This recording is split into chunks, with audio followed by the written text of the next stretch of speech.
পানীত পৰি খলিল সমাধি ঘটা তিনি কিশোৰীৰ প্ৰতি শ্ৰদ্ধাঞ্জলি জ্ঞাপন টেঙাখাত এজেৱাইচিপিৰ যোৱা 19 জুলাই তাৰিখে 2 নং বাসমতীয়া গাঁৱৰ অদিত ভূমিজ, ৰীতা ভূমিজ আৰু পল্লৱী ভূমিজ নামৰ তিনিগৰাকী কিশোৰীয়ে দুপৰীয়া পথাৰত ভূঁই ৰুই শেষ কৰাৰ পিছত ওচৰতে থকা পিথুনগৰ গাঁৱৰ এটা উন্মুক্ত পুখুৰীত গা ধুবৰ বাবে যাওঁতে দুৰ্ভাগ্যজনকভাৱে পুখুৰীৰ গভীৰ পানীত ডুব গৈ খলিল সমাধি ঘটে। এনে দুৰ্ভাগ্যজনক ঘটনাৰ বাবে সমগ্ৰ টেঙাখাত অঞ্চলৰ ৰাইজৰ লগতে বিভিন্ন অনুষ্ঠানৰ তৰফৰ পৰা শোক প্ৰকাশ কৰা পৰিলক্ষিত হৈছে। সেই অনুসৰি মংগলবাৰে সন্ধিয়া অসম জাতীয়তাবাদী যুৱ ছাত্ৰ পৰিষদৰ টেঙাখাত আঞ্চলিক সমিতিৰ সৌজন্যত টেঙাখাত গান্ধী ভৱনৰ সন্মুখত তিনিগৰাকী প্ৰয়াতৰ আত্মাৰ চিৰশান্তি কামনাৰে এক বিশেষ শ্ৰদ্ধাঞ্জলি অনুষ্ঠান অনুষ্ঠিত কৰা হয়।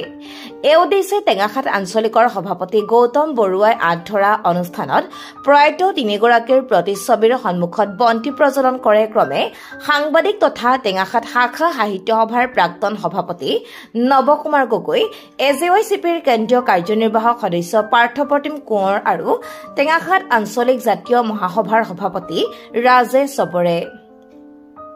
ইয়াৰ পিছতে অন্যান্য সকলোৱে এটিকৈ মমবাতি জ্বলোৱাৰ পিছতে 1 মিনিট সময় মৌন প্ৰাৰ্থনা কৰা হয়। অনুষ্ঠানত বন্তি প্ৰজ্বলক নৱকুমাৰ গগৈ, পাৰ্থপ্ৰতিম কোঁৱৰ আৰু সাংবাদিক জয়ন্ত শইকীয়াই তিনিওগৰাকীৰ প্ৰতি শ্ৰদ্ধা নিবেদন কৰাৰ লগতে শোক সন্তপ্ত পৰিয়ালবৰ্গলৈ সমবেদনা জনাই চমু বক্তব্য আগবঢ়ায়। অনুষ্ঠানত স্থানীয় বহুকেইজন গণ্যমান্য ব্যক্তি, এজেৱাইচিপি টেঙাখাত আঞ্চলিকৰ উপ সভাপতি পুনাকন সন্দিকৈ, দিহিংহুলা শাখাৰ সভাপতি নিৰ্মল থাপা, প্ৰাক্তন ছাত্ৰ নেতা সুৰজিৎ কোঁৱৰ, সাংবাদিক ৰূপম গগৈকে ধৰি এজেৱাইচিপিৰ সদস্যসকল উপস্থিত থাকে।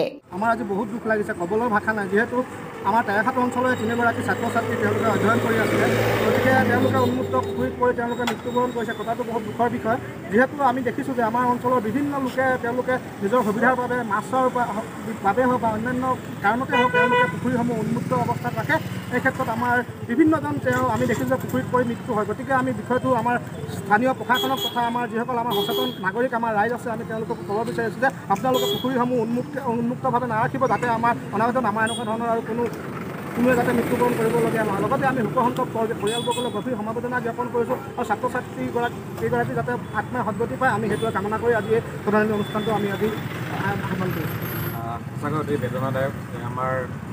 আমি তিনিগৰাকীকৈ ছাত্ৰ ছাত্ৰী আমি হেৰুৱালোঁ।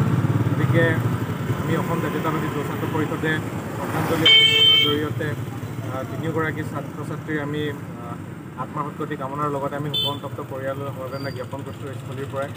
আৰু আমি অনাগত দিনত যাতে এনেকুৱা অনাগত ভৱিষ্যতে এনেকুৱা ঘটনা নহয়, তাৰ কাৰণেও আমাৰ টেঙাখাতবাসী ৰাইজ তথা সমগ্ৰ অসমৰ যে বাকী ৰাইজক আমি অনুৰোধ জনাইছোঁ যে উন্মুক্ত নলা বা যিসমূহ পুখুৰী আছে, এই পুখুৰীসমূহত যাতে আমাৰ ছাত্ৰ বা ছাত্ৰীসকলক অকলে এৰি পঠিয়াব নালাগে, যাৰ কাৰণে এনেকুৱা ধৰণৰ শোকাবহ ঘটনা যাতে পুনৰাবৃত্তি আমাৰ এই অঞ্চলটোত নহয়, তাৰে আমি অসম জাতীয়তাবাদী যুৱ ছাত্ৰ পৰিষদৰ কামনা কৰিছোঁ।